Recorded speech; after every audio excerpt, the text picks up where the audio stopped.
오늘은 잠언 9장 보겠습니다. 잠언 9장 1절부터 6절까지 보겠습니다.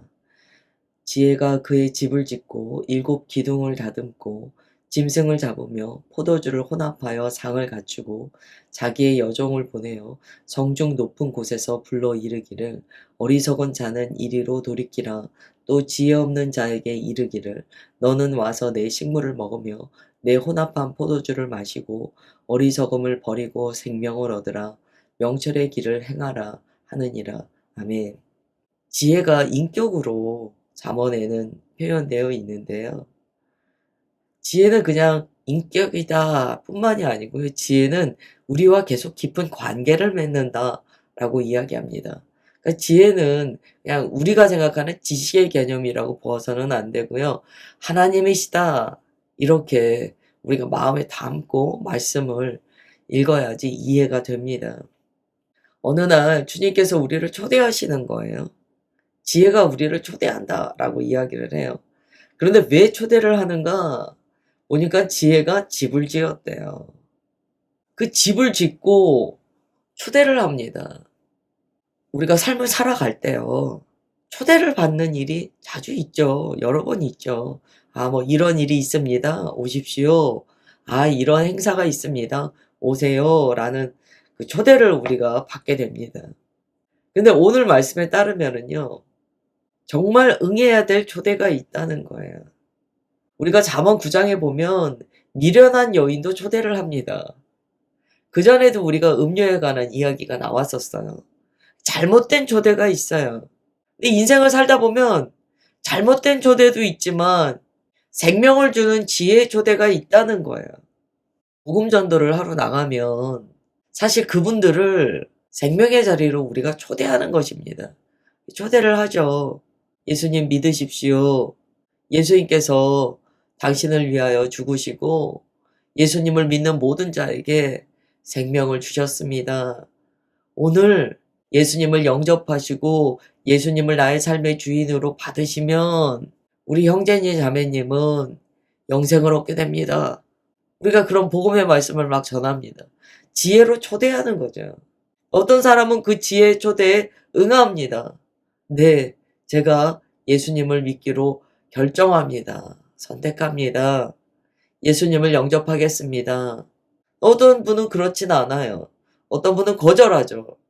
결국 오늘 말씀에 따른다면 우리의 삶에는 여러 가지 초대가 있는데 생명으로 초대하는 부름이 있는가 하면 사망으로 인도하려고 하는 초대가 있다는 거예요. 어떤 초대에 우리가 응해야 되는가를 묵상하게 합니다. 지혜가 집을 지었어요. 그리고 일곱 기둥을 다듬었다라고 이야기합니다. 일곱 기둥이 일곱이라는 것은 성경에서는 완전함 이런 의미를 가져요. 그러니까 지혜가 완전하고 안정된 집을 지었다는 거예요. 짐승을 잡고 포도주를 혼합하여 이렇게 상을 딱 차립니다. 풍성한 잔치를 준비했다는 거예요. 그러니까 지혜가 집을 짓고 잔치를 벌였다는 거예요. 그리고 여정을 보냅니다. 그리고 사람들을 막 불러요. 성중 높은 곳에서 불렀다라고 되어 있어요. 성중 높은 곳에서 불렀다는 것은요. 모든 사람이 듣도록 청하였다는 거예요. 3절에 보시면 자기의 여종을 보내어 성중 높은 곳에서 불러 이르기를 모든 사람에게 지혜의 초대를 받도록 했다는 거예요. 복음은 몇몇 사람에게만 특권으로 주어지는 것이 아닙니다. 세상의 모든 사람을 통하여 주님의 말씀이 임하도록 주님께서는 높은 곳에서 생명의 말씀을 전파하신다는 거예요. 4절부터 6절을 보시면 어리석은 자는 이리로 돌이키라 라고 이야기합니다. 돌이키라. 지혜의 초대를 받기 위해서는요. 이런 선택이 있어야 돼요. 돌이켜야 돼요. 자신이 지금 가고 있는 길로부터 떠나 돌이키는 일이 있어야 합니다. 이 돌이키다라는 단어를 찾아보시면은요. 떠나다라는 뜻이 있어요. 길에서 빗나가다라는 뜻이 있어요. 여기서는 긍정적인 의미로 쓰였죠. 그동안 인생길을 가다가 그 궤도를 벗어나라는 거예요. 쉽지 않은 거죠. 그동안 내가 이러한 인생길을 살아왔는데 지혜의 초청을 받아 자신이 그동안 살아왔던 모든 방식과 삶의 가치관을 버리고 돌이키는 것이 쉽지 않습니다. 그러나 강력하게 이야기하는 거예요. 돌이켜라. 예수님을 믿는다는 것은 자기가 사는 그 길에 그대로 방식과 가치관을 가지고 예수님을 이 길에 함께 갑시다 라고 이야기하는 게 아니라는 거예요. 자기의 길로부터 스스로 벗어나 예수님의 길을 따르는 것이 복음을 받은 자의 태도라는 거예요. 그래서 4절에서 이야기합니다. 어리석은 자들아, 그동안 너희들이 갔던 그 길이 아니야. 벗어나 라고 이야기해요. 또 지혜 없는 자에게 이르기를 이렇게 이야기합니다. 지혜가 없는 자, 우리가 어제 8장에서 살펴보았다는 본 것이요. 지혜 안에 모든 좋은 것이 들어있다 라는 것을 우리가 나누었어요. 지혜가 없다는 것은 뭐가 없는 것입니까? 어제 살펴보았던 각양 좋은 것이 없는 자예요. 정말 생명을 주고 정말 우리를 영화롭게 하는 주님의 그 각양 좋은 선물, 선한 것이 없는 자예요. 그 지혜 없는 자에게 이렇게 이야기합니다. 너는 와서 내 식물을 먹으며 내 혼합한 포도주를 마시고 어리석음을 버리고 생명을 얻으라. 명철의 길을 행하라 하느니라. 아멘. 너는 와라. 지금의 길을 떠나서 와라. 내 식물을 먹어라. 내가 주는 양식을 먹어라. 내가 주는 포도주를 마시라. 지혜는요, 양식을 준다는 거예요. 우리가 어제 8장에서 살펴보았던, 어제는 재물, 부귀 영화에 대한 말씀을 하셨어요. 그러한 모든 것들이 지혜에 있다라고 가르쳐 주셨어요. 그러한 각양 좋은 것이라고 생각되는 실체가 무엇인가? 5절에 따르면 지혜가 주는 양식에 있고 지혜가 주는 포도주가 있다는 거예요. 그러니까 단순히 세상에서의 양식과 포도주가 아니라는 거예요. 이것은 새로운 식물이고 새로운 양식이고 새로운 포도주라는 거예요. 그걸 먹으라 마시라 라고 이야기합니다. 그리고 6절에서 어리석음을 버리라. 지혜의 초대를 받았을 때 우리가 버려야 할 것은 어리석음이에요. 이 어리석음은 세상의 눈으로 보았을 때 옳다라고 여겨지는 여러 가지 삶의 방식과 가치관입니다. 그리고 세상의 주인 되었던, 세상을 주인으로 삼았던 그 어리석음이에요. 그걸 버려야 한다라고 이야기합니다. 그렇다면 잠언 9장 1절부터 6절까지에서요, 가르쳐주는 내용이 있어요. 지혜의 초대를 받았을 때 우리는 가던 길로부터 벗어나야 하며 그동안 내가 옳다라고 여겼던 모든 것을 버려야 합니다. 그리고 내가 주인으로 섬겼던 세상을 버려야 합니다. 그리고 생명을 얻으라 라고 이야기해요. 그리고 6절에 보면 명철의 길을 행하라 라고 이야기합니다. 여기에도 굉장히 중요한 말씀이 있어요. 명철의 길을 행하다 라는 것은요, 명철의 길로 똑바로 가라, 벗어나지 말아라 라는 의미가 담겨 있습니다. 다시는 이 길을 벗어나지 말아라 라고 이야기했다는 거예요. 그래서 제가 잠언 9장 1절부터 6절에 제목을 뭐라고 지을까라고 생각했는데 길의 전쟁이라고 지었어요. 길의 전쟁이 있다는 거예요. 어떤 길을 선택할 것인가에 대한 전쟁이 있다는 거예요. 둘 다 겉으로 봤을 때는 비슷해 보여요. 그러나 한쪽은 생명이 있고 한쪽은 생명이 없다는 거예요. 오늘 말씀에 따르면 지혜는요, 누군가를 선택하거나 누군가에게 특권을 주어서 부르지 않습니다. 지혜는 모든 사람을 부르고 계시다는 거예요. 잔치를 벌이시고 모든 사람을 부르신다는 거예요. 신약에도 잔치로서 주님께서 천국을 많이 비유하십니다. 근데 어떤 사람은요, 그 지혜가 초청하는 잔치에 오지 못합니다. 왜냐하면 자기에게 더 중요한 일이 있기 때문에 안 와요. 제가 장가를 가야 됩니다. 제가 지금 우리 밭을 잘 가꾸기 위해서 소들을 다 준비해 놨고 또 그것을 위해서 제가 많은 사람들을 배치하고 창고를 지어 놨습니다. 제가 갈 수 없습니다. 사람들은 보통 그런 이야기 합니다. 이걸 한마디로 줄이면 바쁘다 해요, 바쁘다. 지혜가 초청할 때 많은 사람들은 이야기해요. 바빠요. 지금 제가 해야 될 일이 있어요. 더 중요한 일이 있어요. 바빠요. 근데 오늘 말씀에서 이야기해요. 지혜의 초대는 돌이킬 때 응할 수 있다는 거예요. 어리석음을 버릴 때, 주인된 것들을 버릴 때 지혜의 초대에 응할 수 있다는 거예요. 하나님께서는 특별한 사람을 초대하시는 것이 아니에요. 주님께 오는 자를 생명을 주시는 하나님이세요. 요한복음 6장 35절에 보시면 예수님께서 이렇게 말씀하세요.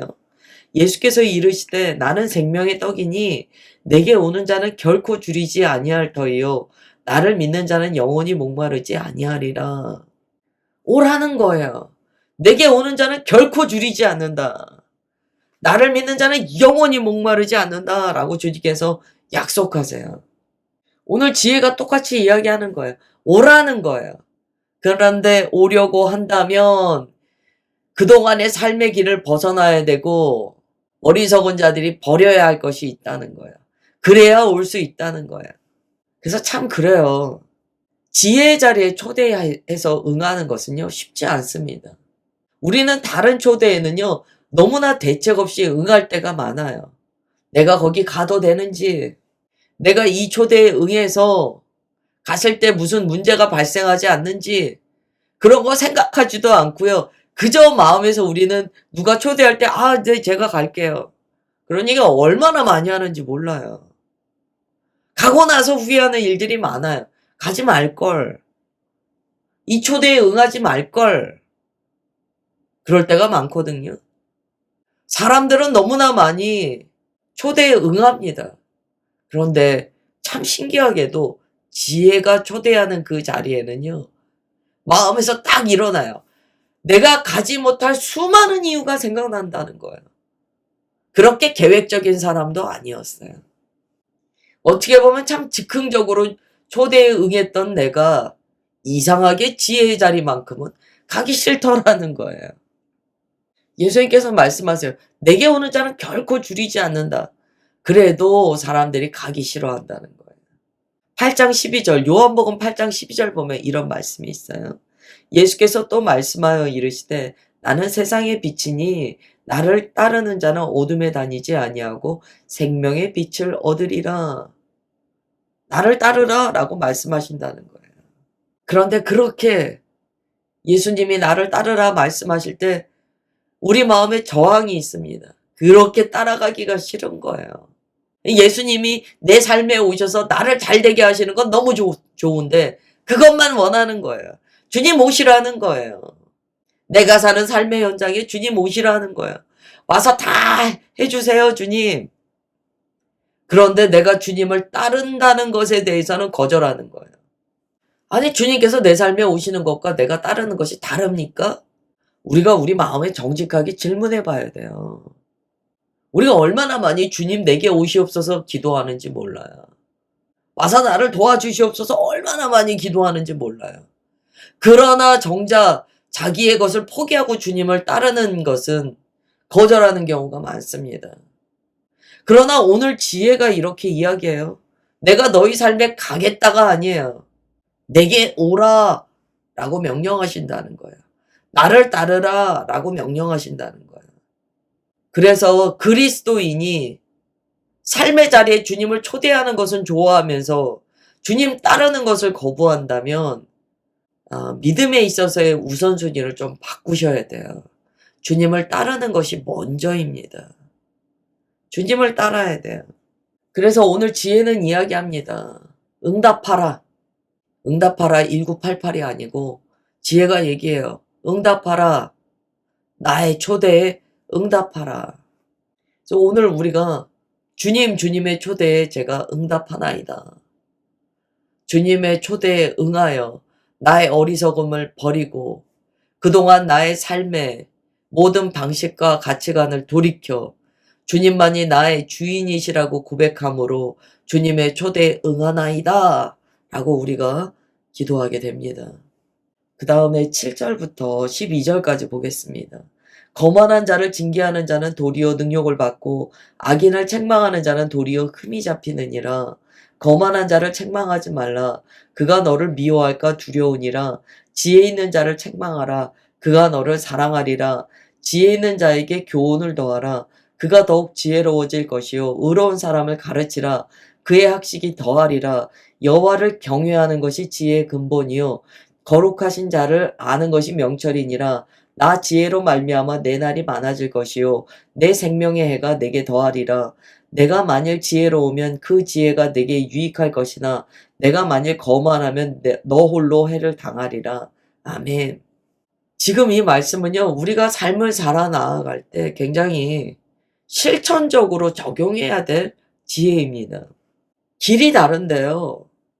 길만 다른 게 아니고 사람 자체도 다르다라고 말씀하세요.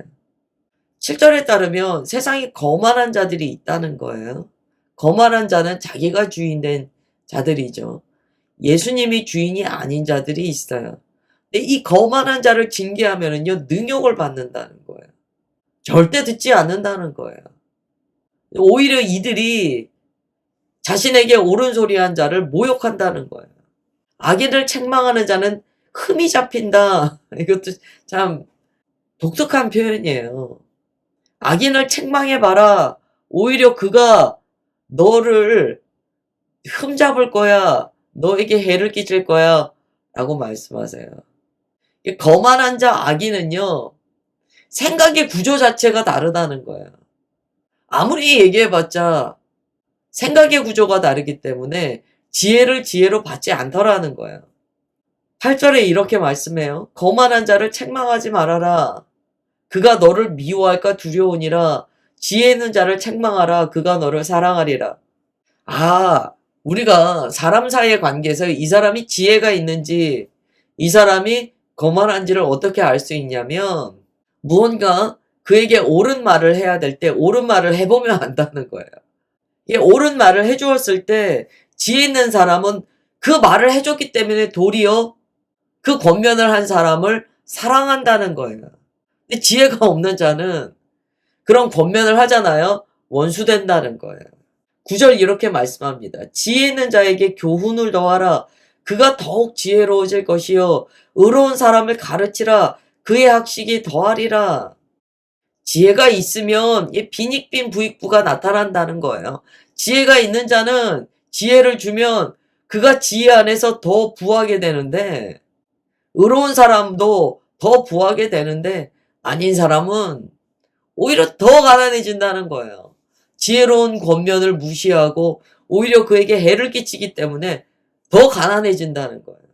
그래서 10절이 나옵니다. 우리가 10절 많이 암기하잖아요. 여호와를 경외하는 것이 지혜의 근본이요 거룩한 자를 아는 것이 명철이니라. 아무리 지혜 있다고 해도요, 지혜의 말씀을 전해보면 알아요.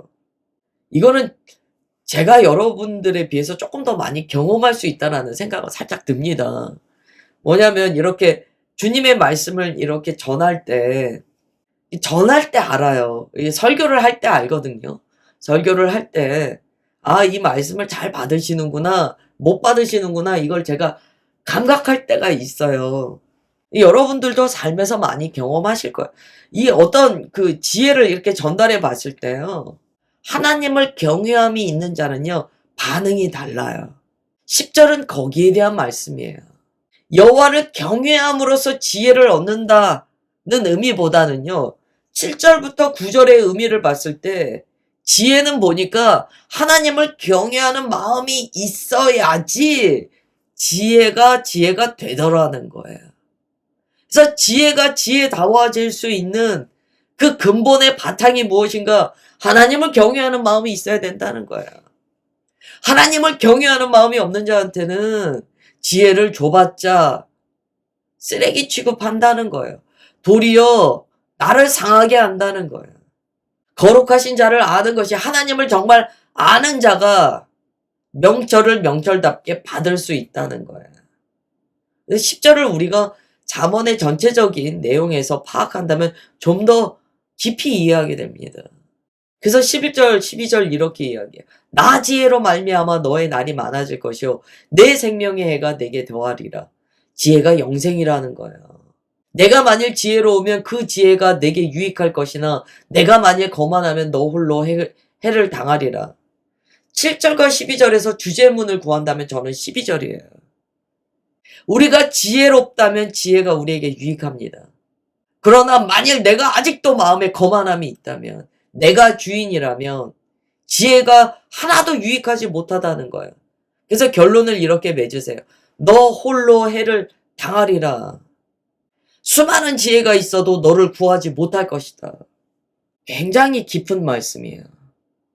너무나 깊은 말씀이에요. 우리가 지혜의 말씀을 대할 때 태도를 스스로 비추어 본다면 지금 내가 지혜의 길을 가고 있는가를 깨닫게 됩니다. 우리가 지혜의 말씀을 전해 보았을 때 그것을 그냥 튕겨내거나 쓸데없는 소리 그렇게 치부해버리는 경우가 있다면 아무리 그가 하나님을 경외한다 그래도 아니라는 거예요. 하나님의 말씀을 받지 못하는데 어떻게 하나님을 경외할 수 있습니까? 그래서 말씀하시는 거예요. 하나님을 경외하는 것이 지혜의 근본이다. 하나님을 경외하는 마음이 없으면 지혜를 아무리 줘도 그는 못 받는다는 거예요. 결론은 우리의 마음이 중요하다예요. 마음. 아무리 우리가 말씀을 정말 백독 천독을 했다 할지라도요. 마음에 하나님을 향한 경외함이 없는 자는 성경 백날 읽어봤자 아무 소용없다. 네가 지혜로우면 하나님을 경외함이 있으면 그 지혜가 너에게 유익할 것이나 만일 내가 하나님을 경외하는 마음이 없다면 수많은 지혜를 네가 들었다 해도 너 홀로 해를 당하게 될 것이다. 라고 말씀하세요. 굉장히 잠언이 주는 그 어조가 있죠. 군더더기 빼고 핵심적인 이야기를 우리에게 들려줍니다. 오늘 이 말씀을 한날 묵상하시면서 지혜의 길을 걸으시는 저와 여러분 되시길 축복합니다. 기도하겠습니다. 하나님 아버지, 주님의 말씀이 우리를 오늘 이 아침에도 분별하게, 근신하게 하십니다. 하나님, 주님께서는 누구나 지혜의 자리로 초청하십니다. 그러나 세상의 초대와 달라서 주님의 초대에는 우리가 수많은 이유를 대며 가지 않게 됩니다. 그것이 우리의 마음의 완악함이요. 하나님을 거절하는 완고함인 것을 주님 이 시간 우리가 깨닫습니다. 주님께서 하나님을 경외하는 마음이 있어야 지혜도 지혜로서 받고 그 지혜로 말미암아 생명을 얻는다라고 가르쳐 주셨습니다. 먼저 오늘 이 아침에 우리의 마음을 갈아엎습니다. 완고함이 있다면 주님의 그 책망의 말씀을 따라 우리의 마음을 기경하여 주옵소서. 하나님 주님의 말씀을 주의 말씀으로 선하게 받아 지혜의 길을 따르는 우리가 되게 하옵소서. 하나님께서 오늘도 생명의 말씀 주셨사오니 이 말씀 흘려듣지 아니하고 마음에 담아 우리의 신비 가운데 주께서 친히 새겨주시는 생명의 말씀으로 먹게 하옵소서. 주님 그렇게 역사하여 주시는 것 믿사오며 사랑하는 주 예수 그리스도의 이름으로 기도드리옵나이다. 아멘.